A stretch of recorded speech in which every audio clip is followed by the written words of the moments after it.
আসসালামু আলাইকুম বন্ধুরা, কেমন আছো? আশা করি ভালোই আছো। আমিও খুব ভালো আছি। শীতকাল মানে কেকের মেলা, তাই তো আজকে জাসমিন হেসেলে কেক বানাতে চলে এলাম, ফ্রুট কেক। তার জন্য একটা কমলা লেবু নিলাম। কমলা লেবুকে 2 পিস করে কেটে নিলাম। দিয়ে কমলা লেবুর রসটা আমাদেরকে বার করতে হবে। কমলা লেবুর রসটা টিপে টিপে বার করে নিলাম। আমরা এখানে 1 কাপের মতো রস বার করব। দেখো বন্ধুরা, 1 কাপের মতো রস বার করেছি। সেই রসের মধ্যে দিয়ে দিলাম কিছু টুটি ফ্রুটি।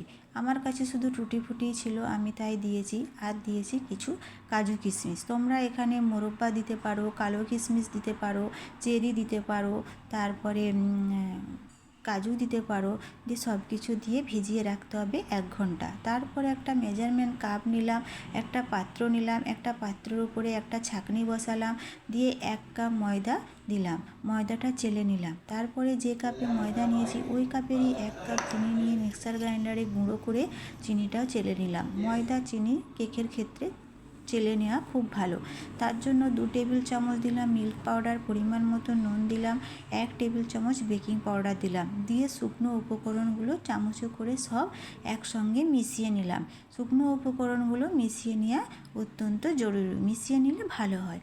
তারপরে লিকুইড দুধ দিয়ে আস্তে আস্তে ব্যাটারটা তৈরি করতে হবে। একসঙ্গে অনেকটা দুধ দেওয়া চলবে না, তাহলে ব্যাটারটা পাতলা হয়ে যাবে। অল্প অল্প দুধ দিয়ে ব্যাটারটা গুলতে হবে। তারপরে অন্য একটা পাত্রে 2টো ডিম নিলাম। 2টো ডিম ভালো করে চামচে করে ফেটে নিলাম। ফেটে নেবার পরে দিয়ে দিলাম 1 টেবিল চামচ ভ্যানিলা এসেন্স। ভ্যানিলা এসেন্সটাও ভালো করে মিশিয়ে নিলাম। তারপরে যে ময়দার ব্যাটারটা তৈরি করে রেখেছিলাম তার সঙ্গে ডিমের ব্যাটারটা ঢেলে দিলাম। দিয়ে ভালো করে চামচে করে নেড়ে ডিম ময়দা ভালো করে মিশিয়ে নিতে হবে। ভালো মতো করে মিশিয়ে নিলাম। দেখো বন্ধুরা, ব্যাটারটা এইরকম হবে। তারপরে কমলা লেবুর রসে যে টুটি ফুটি আর কিশমিশটা ভিজিয়ে রেখেছিলাম ওটা ছেঁকে নিলাম কমলা লেবুর রস থেকে। দিয়ে একটু ময়দা মিশিয়ে নিলাম। ময়দা মিশিয়ে সেই কেকের ব্যাটারে দিয়ে দিলাম। কেকের ব্যাটারে ময়দা মিশিয়ে নিলে কি হবে, নিচে চলে যাবে না, মাঝে মাঝে টুটি ফুটিটা থাকবে। দিয়ে আগে থেকে একটা কেক টিন তেল ব্রাশ করে কাগজ বিছিয়ে রেখেছিলাম, দিয়ে তাতে ব্যাটারটা ঢেলে দিলাম।